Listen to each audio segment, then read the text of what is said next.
कुमारी सरोज, अतिथि शिक्षक, दर्शन शास्त्र विभाग, जमनी लाल कॉलेज, हाजीपुर।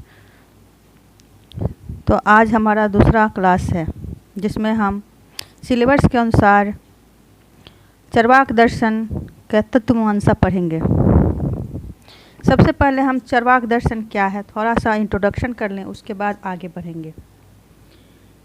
भारतीय विचारधारा में अध्यात्म के अतिरिक्त जड़वाद का भी चित्र देखने को मिलता है। चरवाक एक जड़वादी दर्शन है।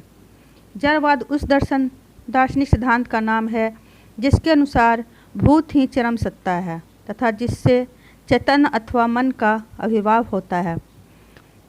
भारतीय दर्शन में जड़वाद एकमात्र उदाहरण चरवाक ही है। अब प्रश्न उठता है कि इस दर्शन को चरवाक नाम से क्यों संबोधित किया गया। इस प्रश्न का निश्चित उत्तर आज तक अप्राप्त है। विद्वानों के बीच चरवाक का शाब्दिक अर्थ को लेकर मतभेद है। विद्वानों का एक दल कहता है कि चरवाक शब्द की उत्पत्ति चर्व धातु से हुई है। चर्व का अर्थ होता है चबाना अथवा खाना। इस दर्शन का मूल मंत्र है खाओ पियो और मौज करो, eat drink to be merry. खाने पीने पर अत्यधिक जोर देने के फलस्वरूप इस दर्शन को चरवाक नाम से पुकारा जाता है। दूसरे दल के विद्वानों का कहना है कि चरवाक शब्द दो शब्दों के संयोग से बना है। वे शब्द हैं चारु और वाक। चारु का अर्थ होता है मीठा, वाक का अर्थ होता है वचन। चरवाक का अर्थ हुआ मीठा वचन बोलने वाला। सुंदर तथा मधुर वचन बोलने के फलस्वरूप इस विचारधारा को चरवाक की संज्ञा दी गई।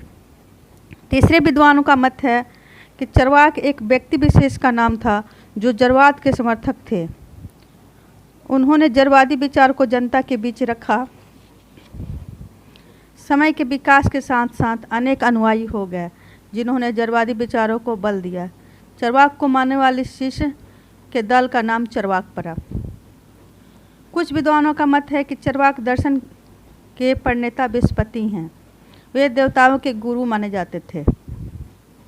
महाभारत तथा अन्य धार्मिक ग्रंथ में स्पष्ट शब्दों में बृहस्पति को जड़वादी विचारों का प्रवर्तक कहा गया। उस समय दानव वर्ग देवताओं को तंग करता था।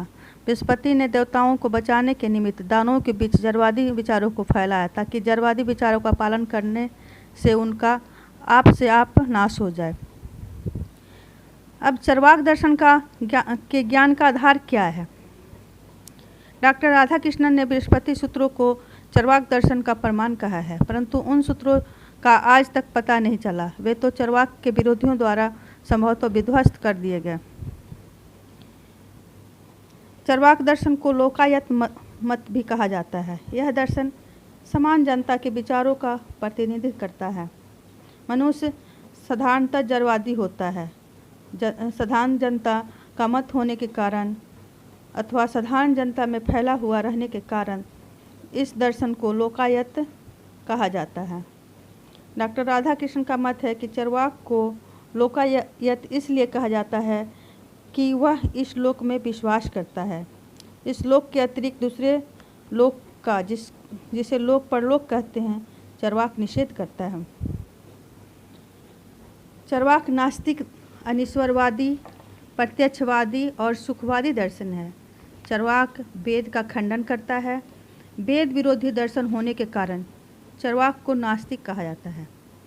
वह ईश्वर का विरोध करता है। ईश्वर की सत्ता में विश्वास न करने के कारण उसे अनिश्वरवादी कहा जाता है।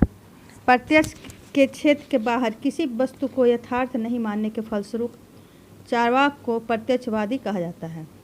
सुख अथवा काम को जीवन का अंतिम ध्येय मानने के कारण इस दर्शन को सुखवादी कहा जाता है। चरवाक दर्शन की व्याख्या के लिए हम इस दर्शन को 3 अंशों में बांट सकते हैं। पहला प्रमाण विज्ञान, दूसरा तत्व विज्ञान, तीसरा नीति विज्ञान। आज हम चरवाक के प्रमाण विज्ञान को पढ़ते हैं। चरवाक का संपूर्ण दर्शन उनके प्रमाण विज्ञान पर ही आधारित है। प्रमाण विज्ञान चरवाक दर्शन का दिशा निश्चित करता है। चरवाक प्रत्यक्ष को ही ज्ञान का एकमात्र साधन मानता है। सही ज्ञान को परमा कहते हैं। ज्ञान के विषय ज्ञान को परमेय तथा ज्ञान के साधन को प्रमाण कहा जाता है। चरवाक के अनुसार परमा अर्थात यथार्थ ज्ञान की प्राप्ति प्रत्यक्ष से संभव है। चरवाक प्रत्यक्ष को एकमात्र प्रमाण मानता है। इस दर्शन का मुख्य उक्ति है प्रत्यक्षमेव की प्रमाणम, perception is the only sources of knowledge. Charvaka का यह विचार भारत के अन्य विचारों से भिन्न है। जैन दर्शन, शाक्त दर्शन में ज्ञान का साधन प्रत्यक्ष, अनुमान और शब्द को माना जाता है। वैशेषिक दर्शन में प्रत्यक्ष और अनुमान को प्रमाण माना जाता है। लेकिन चरवाक एक ऐसा दार्शनिक है जो सिर्फ प्रत्यक्ष को ही प्रमाण मानता है। अन्य दार्शनिकों ने प्रत्यक्ष के अतिरिक्त कम से कम अनुमान को भी प्रमाण माना है। इस दृष्टिकोण से भारतीय विचारधारा में चरवाक का ज्ञान शास्त्र अनूठा है। प्रत्यक्ष का अर्थ होता है जो आँखों के सामने हो। प्रत्यक्ष के इस अर्थ को लेकर आराम में चरवाक आँख से देखने को ही प्रत्यक्ष कहते थे, परंतु बाद में प्रत्यक्ष के इस संकीर्ण प्रयोग को उन्होंने अनुचित समझा। इसलिए प्रत्यक्ष को वह ज्ञान कहा जो इंद्रियों से प्राप्त हो। हमारे पास 5 इंद्रियां हैं, आँख, नाक, कान, त्वचा और जीभ हैं। इन 5 ज्ञानेंद्रियों से जो ज्ञान प्राप्त होता है उसे प्रत्यक्ष कहा जाता है। आँख से रूप का ज्ञान होता है, कान से शब्द का ज्ञान होता है, जीभ से स्वाद का ज्ञान होता है, नाक से गंध का ज्ञान होता है और त्वचा से स्पर्श का ज्ञान होता है। प्रत्यक्ष ज्ञान के लिए 3 बातों का रहना आवश्यक है। पहला इंद्रिय, दूसरा पदार्थ और तीसरा सन्निकर्ष। प्रत्यक्ष इंद्रियों के माध्यम से होता है। यदि हमारे पास आँख नहीं हो तो रूप का ज्ञान कैसे होगा? कान के अभाव में ध्वनि का ज्ञान कैसे होगा? इंद्रियों के साथ साथ पदार्थ का भी रहना आवश्यक है। यदि वस्तु नहीं है तो ज्ञान किसका होगा? पदार्थ के साथ इंद्रियों का सन्निकर्ष भी रहना जरूरी है।